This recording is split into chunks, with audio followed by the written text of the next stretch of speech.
لان كنقولوا للاسف علاش اثناء الثوره التحريريه المغرب فتح اراضيه، والجزائريين لما كانوا في المغرب اللي يسموهم المهاجرين او اللاجئين، المغرب ما دامهمش خيام، بل قسموا البيوت نتاعهم. المغاربه قسموا بيوتهم انذاك، احترموا الثوره التحريريه، وكان عندنا مصادر تاع سلاح سريه، وكان عندنا قواعد في زغنغن والناظور، وكانت عندنا الاذاعه الوطنيه الجزائريه في المغرب تاسست، حتى انه وهذه حتى الجزائريين ما يعرفوهاش، القوات البحريه الجزائريه تاسست في بني صار. القوات البحريه الجزائريه تاسست في بني صار، مثل الاذاعه الوطنيه، مثل المخابرات الجزائريه تاسست في وجده. هذه المخابرات اللي راح تخلط اليوم وتضرب في المغرب تاسست في وجده. اخوين من مدينه وجده وهبوا بيتهم باش داروا مدرسه تكوين الاطارات الجزائريه ومقر المخابرات الجزائريه اللي ساهم في تعطيها حتى الجنرال اوفقير انذاك، اللي كان عنده دور مع سي بوصوف والعديد من اللي كانوا في الكوموندمون نتاع جبهه التحرير في وجده. قلت الصراع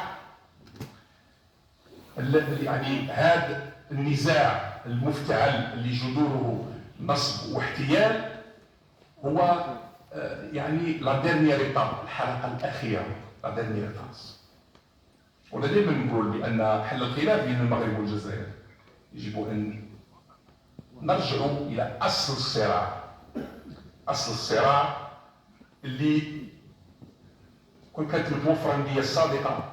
وكرانا اليوم راش نتكلموا كاع في هذا الموضوع، كرانا نتكلموا في حاجه اخرى، كرانا نتكلموا عن التكامل المغاربي، وكرانا الصقاعه فيها جزائريين، لكن الرئيس الراحل هو اللي مدير. وانا اعتبر بل مقتنع بان النصب والاحتيال نتاع النظام اللي يحكم الجزائر منذ 1962 مسؤول عنه بالاساس هو الرئيس الراحل هو اللي مدير. اين يتجلى هذا النصب والاحتيال؟ خاطر ما غاديش نتشعب كثير باش ما نعيكمش وباش نتكلموا في بشكل يعني مختصر. الهدف من ذلك هو اننا توصل الرساله وتعرفوا اللي ما يتمش تداوله بشكل كثير. غادي نقول لكم وين راه النصب والاحتيال. اولا هذا النصب والاحتيال بدا في صيف 62 منين وقع الانقلاب، الحكومه المؤقته اللي وقعت مع الملك الراحل حسن الثاني الله يرحمه في يونيو 1961 اتفاقيه تخص اصل الصراع. وشنو هو اصل الصراع؟ هناك اراضي مغربيه ضمت الى الجزائر الفرنسيه. الملك حسن الثاني رحمه الله انذاك وفرحه عباس الله يرحمه تفاهموا، قال احنا ما راش معاك، رانا قراب ناخذوا الاستقلال وكل شيء غادي يكون يعني ما غاديش تكون. ما كانوش الناس تتوقع. انا حتى والدي رحمه الله كان يقول لم نكن نتوقع ان غادي توقع عداوه بين الجزائر والمغاربه بعد استقلال الجزائر، مستحيل. لكن للاسف جبهه التحرير الوطني، وهنا ما نجملوش ما نقولوش كاع كلهم، لكن اللي كانوا يتفاوضوا عطاو فرنسا اللي ما عطاش المغرب لفرنسا كما قال الاستاذ اسماعيل. هذه حقيقه. المغاربه واش ما عطاوش لفرنسا؟ ما سمحولهاش في البرنامج باش تنفذ البرنامج النووي نتاعها في توات، في ركان، صحراء ركان اللي هي الصحراء الشرقيه. وانا كنت نشرت من الارشيف الفرنسي جريده لو موند 1959 كيفاش مندوب المغرب وجه رساله في الامم المتحده يرفض من خلالها برنامج دوغول النووي. على العكس من ذلك، وهذا يحز في النفس، لان هنا وقعنا في الفخ. الطرف الجزائري مفاوض على ذلك، قدم العرض للجانب الفرنسي. الفرنسيين قبل ما يدخلوا في مفاوضات مع جبهه التحرير الوطني كانوا يفكروا باش يديروا دوله في الصحراء، يعني فصل الشمال عن الجنوب ويديروا صح ويتوسعوا حتى الاطلسي. هذا هو الفكر نتاعهم، هذا هما لانهم ماشي يهمهم الثروات، حابين باش يسيطروا على الثروات. لكن وهنا أنا نعتبر أن الثورة الجزائرية اختطفت من قبل من تفاوضوا وأعطوا كما قال السي سنايبي يعني الحق، يعني شغل هذيك الأراضي التي ضمت للجزائر الفرنسية هي أراضي مغربية ماهيش سايبة.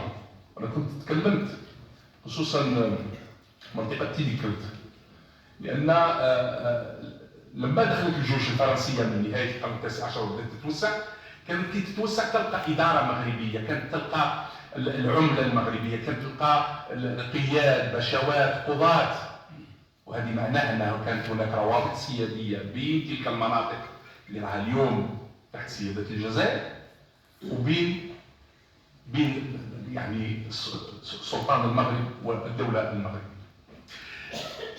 قلت لكم باللي هنا وقعوا في الفخ، تفاوضوا مع الفرنسيين واعطاوا الامر اللي المغاربه رفضوه ووقع ما وقع. هذا النظام اللي انطلق من وجده، لان نواه نظام العسكر كانت في الكوموندمون تاع وجده وسيطرت على العاصمه الجزائر واطاحت بالحكومه المؤقته التي اتفقت مع المغرب من اجل حل مساله الحدود. الرئيس الموريتاني مختار ولداده يقول في المذكرات نتاعو، يقول باللي هو بومدين قال له ان بن بله اللي قال حقرونا وقعت حرب الرمال وقع ما وقع من اجل طبعا السيطره على منطقه القبائل، قال لها بن بله لم يكن يعترف بموريتانيا كدوله مستقله، وانقلابي عليه جنب يعني كان غادي يتعاون مع الحسن الثاني باش يسيطر على موريتانيا.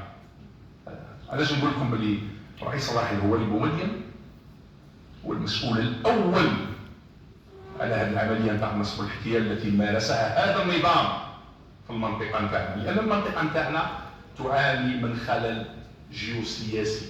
المنطقه نتاعنا ما فيهاش توازن، ولهذا ما قدرناش اننا نزيدوا قدام ونخلقوا واحد الفضاء مغاربي يخلينا تخلي شعوبنا تعيش في ازدهار ورخاء. وهذا الخلل تسبب فيه فرنسا طبعا هي المسؤوله الاولى، ومن والاها ومن ادار ظهره لشقيقه ولجاره، ومن لحد الساعه يذكي هذا الصراع باش شغل زعما اذا ودخلنا في سلام مع المغرب، اذا حلينا المشكل رانا احنا في خطر. ابدا ابدا. انا بالنسبه لي هذا الصراع النهايه تاعو مرتبطه بنهايه هذا النظام. وانا ما نتفقش معك يا سي سنايد الاستاذ عندما قلت بلي ذهبه خطر. ابدا، بقاؤه خطر، بقاؤه خطر، وذهابه هو الخلاص. اذا تشتتنا نجوا عندكم انتم حكموا فينا وخلاص، هذا هي.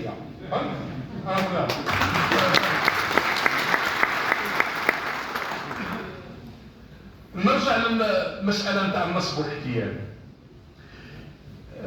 في 1972 سبحان الله هذا كل شيء متفق، لكن من يوالي النظام الحاكم في الجزائر لا يستطيع ان يبوح به او يجعر به او ينشره. في 1972 في الرباط تم التوقيع على اتفاقيه تقسيم الحدود، وانذاك الملك الراحل الحسن الثاني قال كلمه مشهوره ذكرها الرئيس مختار ولداده الراحل، قال رسمنا الحدود من اجل الغاء الحدود. وهذا هو التصور السليم اللي كنا لو تم الالتزام به ورانا عايشين الان واحد يعني عالم واحد اخر. علاش عايشين هذا البؤس وهذا الشقاء؟ منطقه غنيه جدا، ولادها يعني مقهورين للاسف، نمتلك كل الامكانيات باش يكونوا واحد التكتل اقتصادي هايل. ما يحتاجوش هما يجوا يحوسوا علينا باش ينضموا عندنا، مش يعني نمشيو عندهم باش ننضموا عندهم. لكن قلت في 72 لما تم التوقيع على اتفاقيه ترسيم الحدود كان ادلى الرئيس بومدين بتصريح، التصريح موجود في جريده لو موند 17 يونيو 1972. تعرفوا واش قال؟ وهنا قمة النصب والاحتيال أنا أسميها. طرحوا له سؤال عن المسألة تاع الاحتلال الصحراء الإسبانية. لهم هذه العبارة والموجودة في لوموند، قال لهم لسنا بحاجة إلى إعادة التذكير بوقوفنا مع المغرب في مسألة تحرير الصحراء من الاحتلال الإسباني. ثم يجوا يقولوا اليوم شعب صحراوي تقريبا. أنا نهار نشرتها الكثير من الأصدقاء الجزائريين الذين يعني عندي علاقة معهم انصدموا. قال لي علاش راهم يقولوا اليوم شعب صحراوي قلت لهم شك نقول لكم هذه هي الحقيقة. المنطقة تعرضت للنصب الاحتلالي، المغرب تعرض للنصب الاحتلالي. يعني علاش؟ لأن المغرب كان لو سول ايطا في النور افريكان، الدولة الوحيدة في شمال افريقيا اللي كانت مستقلة. أما احنا ما هذه ستقرون في الخطأ يجي واحد يحكم. حتى 62 دولة جزائرية يحكم من 1500.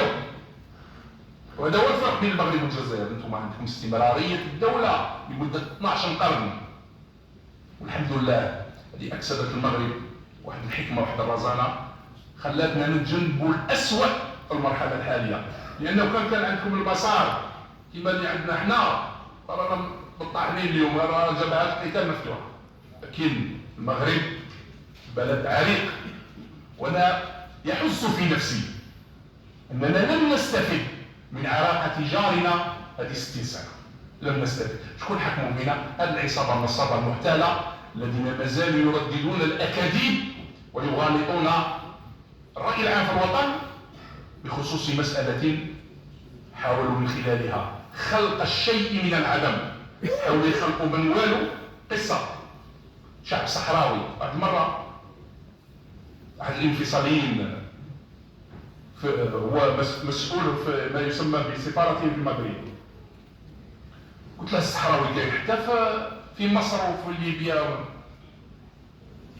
واش هذا الصحراوي؟ انتم يسموكم السكة الحمراء والذهب، اش يسموكم الصحراوي؟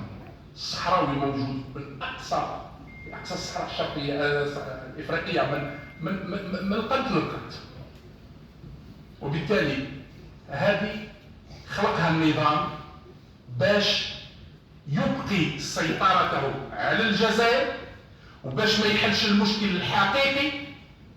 قال احنا نديروا لهادو نخلقوا لهم جمهوريه وهميه وندعموهم ونخلوها كما قال هو الرئيس الراحل بومدين حجر في صباط المغرب. هناك نقطة أخرى متعلقة بالنصب والاحتيال، يعني نتاع النظام الحاكم الجزائر. في كلمة الرباط في 72 صرح بأنه الجزائر ستدعم، بل أكثر من ذلك. قبل كان هناك قمة في نواديبو في 1970 بعد الاعتراف المغربي بموريتانيا.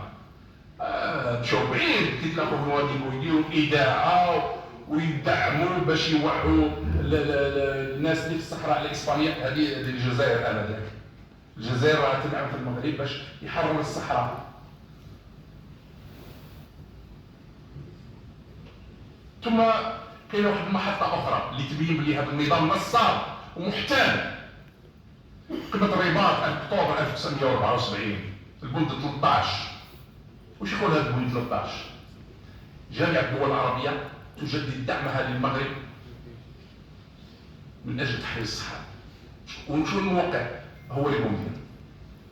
يعني ما حدث بعد المسيرة الخضراء اللي يتبع الكرونولوجي هذا التسلسل تاع الأحداث يقول يعني يقتنع، وهذه أنا قناعتي وقناعة الكثير طبعا، أن ما قام به النظام الحاكم الجزائر منذ يونيو 1975، لأن الانقلاب في الموقف الجزائري كان بعد رجوع عبد العزيز بوتفليقة من الرباط في يوليو 1975. اللي يبغى يتأكد من ذلك يروح يمشي في الأرشيف تاع لوموند يشوف التصريح تاع بوتفليقة آنذاك بخصوص العلاقات بين المغرب والجزائر بخصوص مسألة تصفية الاستعمار في الساقية الحمراء والذهب.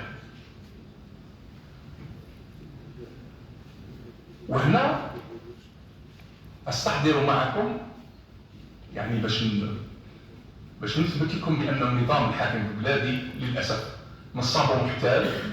كاينه مراسله مؤرخه بتاريخ 19 نوفمبر 1975 كاتبها المندوب الجزائري لدى الامم المتحده. واش يقول فيها؟ وراني نشرتها. يقول فيها بان الاطراف المعنيه بالمساله نتاع الصحراء انذاك ثلاثه: الجزائر والمغرب وموريتانيا. يقول لهم هما اللي مشاو يقولوا احنا ماشي طرف، احنا لسنا طرف. هذه مراسله رسميه من الدوله الجزائريه، من البعثه الدبلوماسيه نتاع الدوله الجزائريه، مؤرخه بتاريخ 19 نوفمبر 1975 تؤكد على ان الجزائر طرف. واليوم يقول لك احنا ماشي طرف. وهنا انا كنت كتبت واحد التفصيله ومرات وسائل الاعلام في المغرب. انا لا يعجبني الترويج على ان هذا الصراع ولا هذا النزاع المفتعل فيه سموحه، كاين حاجه اسمها الطرف الصحراوي والطرف المغربي. ما نرفضها، لان الطرف الرئيسي هي الجزائر. الطرف الرئيسي هي الجزائر، وانا اهيب لانه يجب التركيز على هذه النقطه، لانها هي اللي تعري هذه العصابه المحتاله النصابه التي تدعي بان ملف الصحراء لا دخل للجزائر فيها. ومسخر الدبلوماسيه ومسخر امكانيات هائله، وفي الاخر يقول لك لا احنا هذوك اللي رانا محتاجينهم ومستدلين عليهم، هذوك رانا باغيينهم هما يقرروا المصير تاعهم. اليس هذا نصب واحتيال؟ هذا نصب واحتيال، هذا نصب واحتيال، ويحتاج تضافر الجهود من اجل دحضه، خصوصا على المستوى الاعلامي، باش نواجه هادو ما همش. هذا النظام اولا هو نظام عدو لنا نحن كجزائريين، لان احنا ما شفناش الخير معاه، وعدو للمغرب وعدو لكل هذه المنطقه التي اكتوت بنار هذا المنفذ لاجندات المستقبل. وصدقوني انا اصدقائي في ليبيا وفي موريتانيا من النخب وفي تونس، خصوصا في ال3 سنوات الاخيره، خصوصا بعد قصه القرقرات، اقتنعوا كثير بان العائق والاوبستاكل والروشي اللي راه عندنا في المنطقه هو هذه العصابه الحاكمه في الجزائر. هذه العصابه التي تلعن المستقبل يوما بعد يوم، ولا تريد الخير لا للشعب الجزائري ولا للشعب المغربي ولا للشعوب منطقه شمال افريقيا. اذا نحن امام واحد عمليه نصب واحتيال تقودها هذه العصابه الحاكمه في البلاد، وتحاول من خلال عدم التراجع وعدم الاعتراف بالذنب. البارحه تمت حوار وزير الخارجيه احمد عطاف. يؤسفني رئيس الدبلوماسيه الجزائريه يكذب في العلن ويصرح امور كاش في ارض الواقع، وهذا انا نعتبر ان هذا النظام بلغ مرحله التعفن لدرجه انهم يظنون بان الناس ما راهاش عارفه وما راهاش تتبع، وكانهم يحكمون الجزائر وكانهم يواجهون العالم وهم عايشين في الستينيات والسبعينيات القرن الماضي. تعرفوا ايش قال وزير الخارجيه تاع الجزائر الان؟ هذا مؤسف. قال لهم احنا رجعنا السفير تاع البلاد المغرب لان الموقف الاسباني تغير. هل يعقل هذا؟ هل يعقل ان وزير خارجيه الدوله يعني عيب؟ وهذا يفسر يعطيك واحد التفسير بان هذا النظام متورط، وهذا النظام لا يمتلك الشجاعه، وهذا النظام محتوم ومحكوم عليه بالموت اذا تخلى على هذا الصراع. احنا اللي نتمناه ان شاء الله هو ان يستمر نضالنا ونضالكم، ناضلوا من اجل الحفاظ على وحده بلدكم، ونحن كجزائريين سنناضل من اجل ان نسقط هذا النصاب وهذا المحتال الذي اضر بنا واضر بكم. وشكرا لكم.